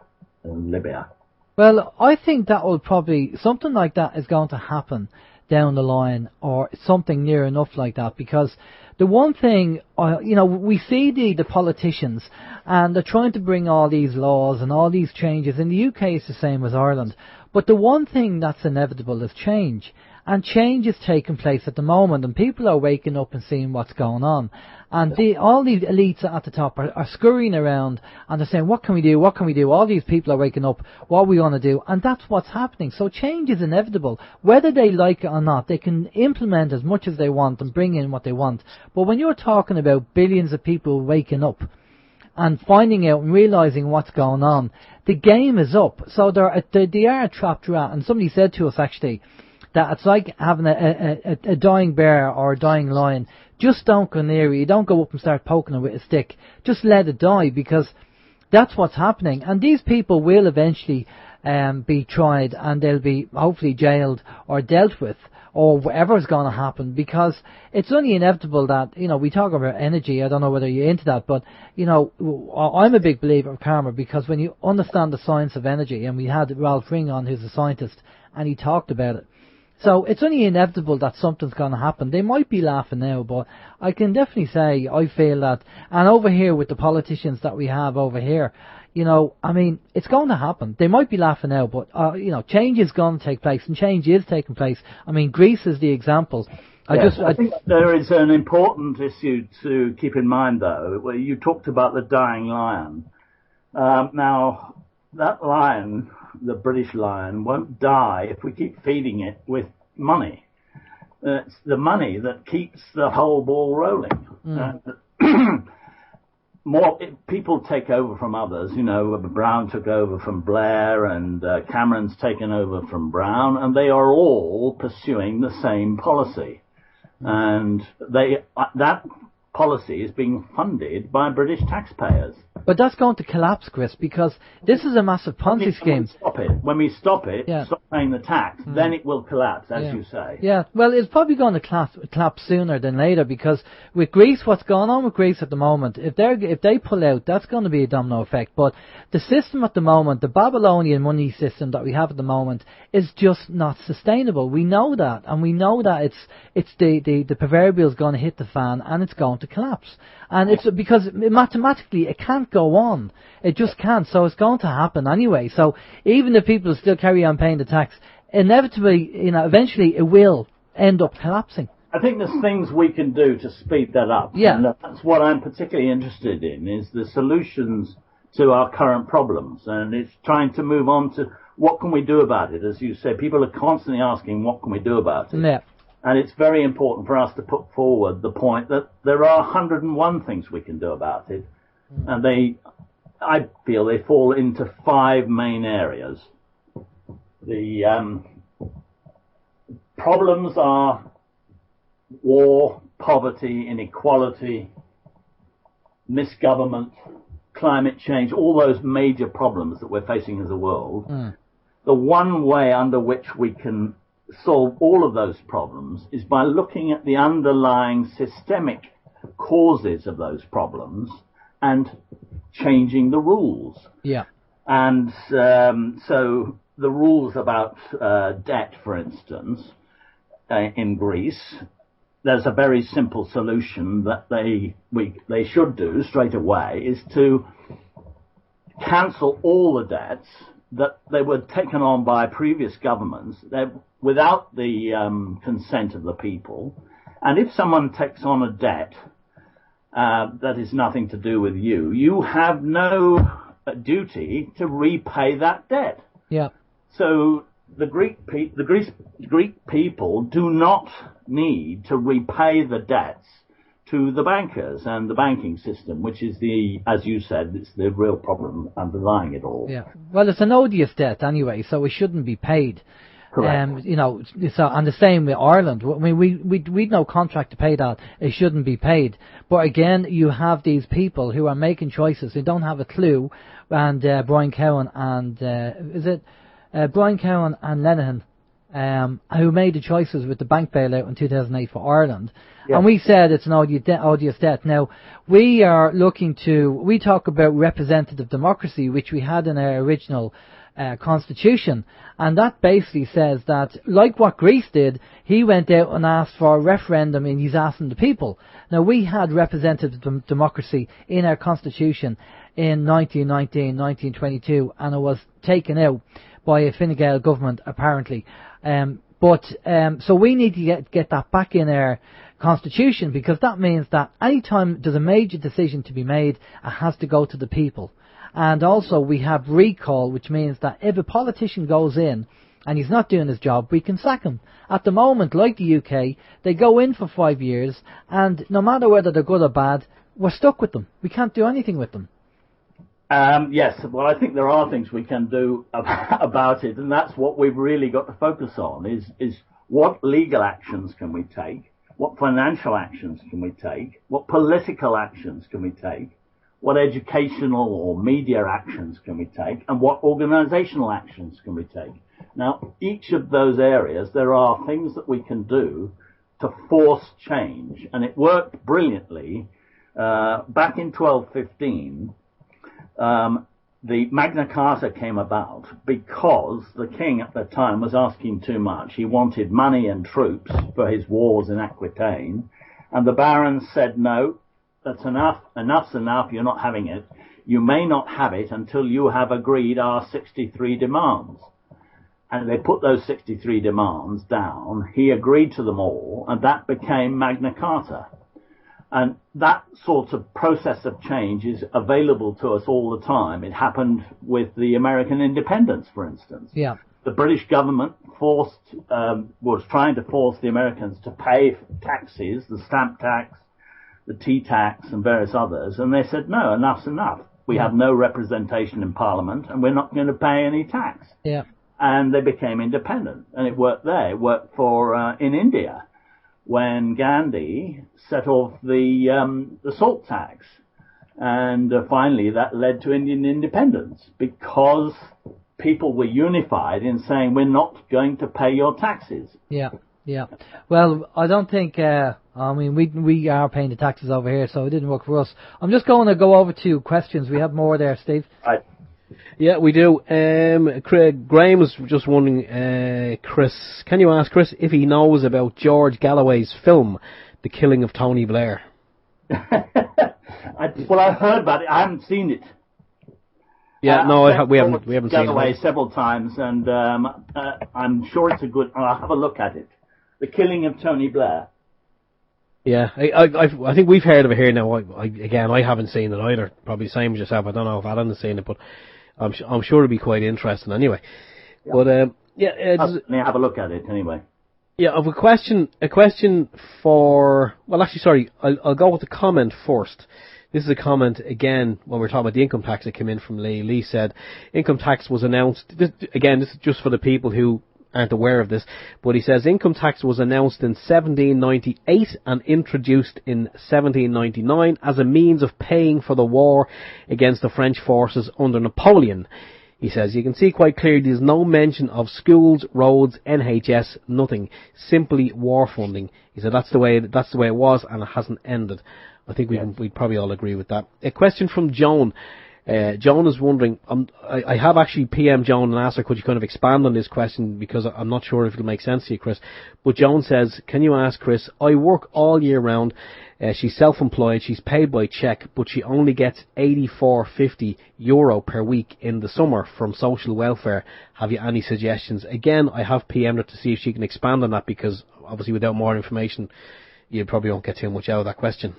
Yes, it's not really my area. What I can suggest is that anything she pays in tax in any time, she has the legal backing not to do it if you can prove that your government is using it for an unlawful purpose. And what I would recommend is you have a look at the International Criminal Court Act 2006. That's the Irish legislation. And if you look under that, under, I think it's sections 7 and 8 of that act, you'll find that lays out criminal offences which you can charge your leaders with if at any time they get involved in any way in supporting the war crimes, crimes against humanity and genocide that is taking place in Ireland, in Afghanistan, Iraq, Libya and so on. That's interesting. So that's the Criminal Court Act 2006, Sections 7 and 8. Just want to make sure I have this all correct. That's correct. That's the Irish legislation. Okay, excellent. We're just getting a note with that. We are coming to the end time, so we'd just like to say, there's no more questions there for Chris, is there? Okay, just say, Chris, that again, thank you very much for coming on the show. It's much appreciated. We'll keep tabs on how you're getting on, and maybe get you on every now and again to get an update on what's going on. Because I think what you're doing is very important, and waking people up about what's going on and standing your ground against the actual system, which is very, very important. Again, thanks again for coming on.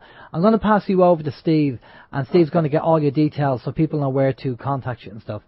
Okay. Thanks. Yeah, Chris, it's been fantastic, great information. As Alan said, we're going to have to do it again if you're up for it, because it's probably a hell of a... Indeed, there are certain areas where I think it can be very helpful to Ireland as well. There are openings for what you can do to stop war internationally as a nation.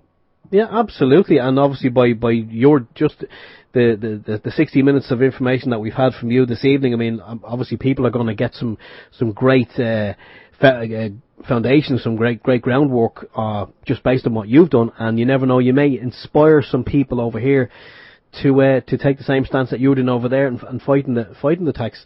But can you just give us a web address if you have a website, Chris, or where people can find out more about what you're doing and say keep informed and keep updated?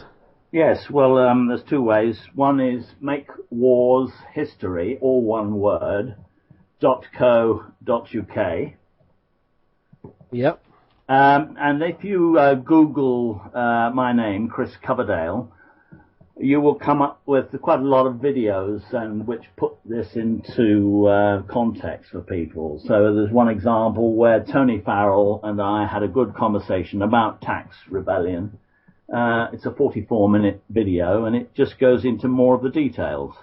I actually found that one earlier. I've put that link up on the website, on the chat room there, both of the chat rooms. So I will get it again and put it up there with the rest of the information. So again, they just pretty much stick your name into a search engine. They will get lots of information. And makewarshistory.co.uk is the website.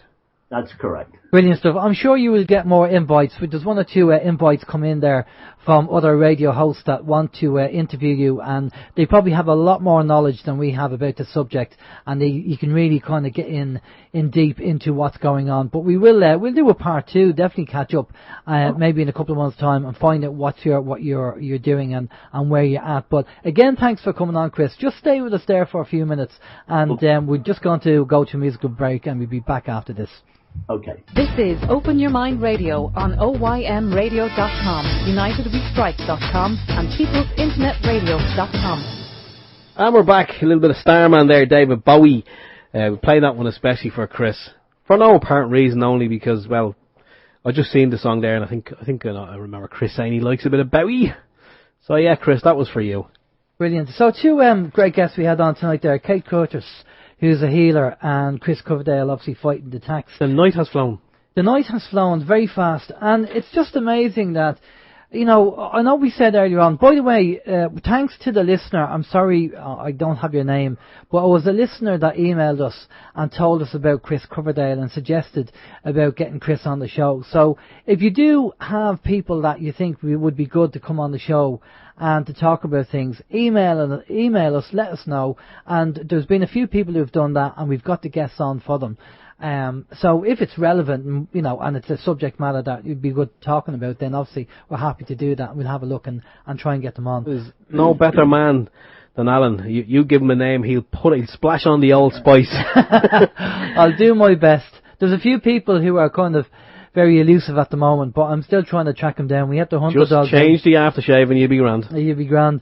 But change is inevitable. There's a lot of change going on at the moment, and we're seeing it on a regular basis. And one of the things that I think I mentioned earlier about the Sovereign Independent newspaper, and we have a couple of copies available on OYM. The shop is if you click on the left-hand side of the menu on the website, you'll actually see the shop there.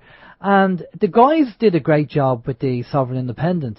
And I just think maybe it's just, ahead of its time. And if we had it now, I'm sure it'd fly off the shelf. And for the sake of €1, I think that's what they were charging, €1 for it. And you had good information that you could read. At the time, they were doing it all about the Lisbon Treaty and everything else. And it was just a great idea, because there's a lot of people that don't have the internet or don't want to read PDFs and stuff on the internet. And you had a newspaper where you could sit down with a cup of tea and have a read and catch up on what's going on. So maybe I did mention it to the lads who put the Sovereign Independent together a few months ago, and it was kind of, well, they weren't too sure, because it did take a lot of money and it took a lot of time. And took a lot of time away from the family. But I don't know, if the listeners out there think it's a good idea, and there's people want to get involved and actually have an Irish newspaper where people can read away from the mainstream media. We have our alternative radio stations. Obviously we need more, the more the merrier. But having an actual media, a print media, again, right now today, for people to start reading and catching up and stuff, I think would be a great idea. Again, we'll do what we can, but we are pulled left, right and centre from pillar to post, because there's only two of us and there's an awful lot to do. So, we'll do our best, what we can. But again, it might be worthwhile speaking to the people involved, the original people, and saying it to them. But if you think it's a good idea, then obviously we'll see what we can do. We can put it to them and say that a lot of these people requested having a newspaper and print media over here. No update on the Greece information yet. I don't know what the figures are. It was 61% versus 39%. Well, I mean, look, if it's 61%, I mean, I think that speaks volumes. Do we have to go down to the bank in the morning and take all our money out? That's the thing. All of it? Yeah. It's a whole €10. Yeah, if I went down to take all my money out, I think I'd be told, no, listen, there's a minimum withdrawal of a tenner, yeah. Well, I was watching a video with Enoch Crane, which was he was talking about the Rick Mail video. Do you know the movie that's come out? We mentioned it on a show a couple of weeks ago. 1 by 1 is the name, yeah. That's 1 by 1, yeah. And Enoch Crane said, and he's quite right, he said the only thing you should have in your bank account is an overdraft. Yeah. Because of what's coming down the line. And if Greece do get the the no vote, and they pull out, then I think the House of Cards is going to fall. I think you're going to see an awful lot happening. I can't wait to see what Michael Noonan and Hare Enda Kenny come out with now. I'd say, I mean, you may get, there's going to be a lambasting of Greece by those two individuals over the next couple of days, probably by the whole cabinet, the Dáil, I'd say everyone, because they now know, as you say, that the House of Cards is starting to fall. Somebody, they obviously wanted Greece to say yes, blah blah blah, but Greece has said no. So now that House of Cards is looking very wobbly, and I'd say Kenny and Noonan, etc., they're all just thinking of their pensions now and their cushy jobs in Europe, this time next year, when they're not going to be re-elected, as I think we all know that at this stage. Yeah, exactly. Well, we'll just see how it goes with the voting. Again, it's all about waking people up and showing them the evidence and showing them what's going on. And it's great to see so many people waking up to what's going on. And we just keep doing what we're doing, plugging away, doing the shows, getting people on. And the same, I'm sure people in internet radio will do the same thing. They have a range of hosts over there, and they'll be doing their thing. And it's all these little bits all add up in chipping away at the pyramid to actually to get rid of it, basically. And I think, as I say, change is inevitable, and I think it's going to happen. So we'll see what happens anyway, but we put the work in. Now, next week we have Max Egan. He's going to be on our show. Now, we haven't had Max on our show for a long time, and an awful lot of stuff has happened. So we've asked Max to come on to just give us an update, and he's talking. One of the interviews that I seen Max do is all about the false flags and about this desensitizing, putting the dates out all the time and nothing happens on the date, and people go, here we go, here's another date, and then another date comes and another date comes and nothing happens. And even Max says this is all part of the program to desensitize people. When something is going to happen, we'll just say, here's another date, and we won't do anything about it, and then that'll be the date that something will happen. So he says we just have to be on our guard, and we just have to be careful, read between the lines, watch what's going on, and see, just to take on board. Again, I said it at the start of the show, it's better to have it and not need it, and need it and not have it. So at least if you have a couple of quid, and you have a bit of food and stuff like that, then, I'm not saying, it's very hard to have like 6 months food and 3 months food, whatever. It's all expensive. But at least if you have 2 or 3 weeks, it gives you breathing space to decide what you want to do. And maybe work together with people in the community that have the same kind of open mind and work together that way. But that's really it, really, for, all I can say about that. But, Yeah, just looking at an article here, we just link just dropped into the PIR chat box, so I will post it up in the OYM chat box. It's from the Daily Mail. Greece heads for Euro exit. No campaign races into 20% lead in bailout referendum, sparking celebrations on the streets of Athens and disaster warning from Germany. It goes on to say Greece is on the brink of rejecting Europe's latest bailout package, plunging the country's future into the Eurozone further into doubt. Within minutes of polls closing, German Chancellor Angela Merkel and French President Francois Hollande, I don't know if I pronounced that right, called an emergency meeting to find a solution for Greece. So yeah, it seems to be official now. It's in concrete. They've said no. Captain says on PIR, which is quite funny, he said, don't worry, next week they'll ask the Greek population again. They'll ask them because it was the wrong one. Like Ireland. It has been tricky. It's the wrong answer. We wanted yes, and you voted no. I wouldn't be at all surprised.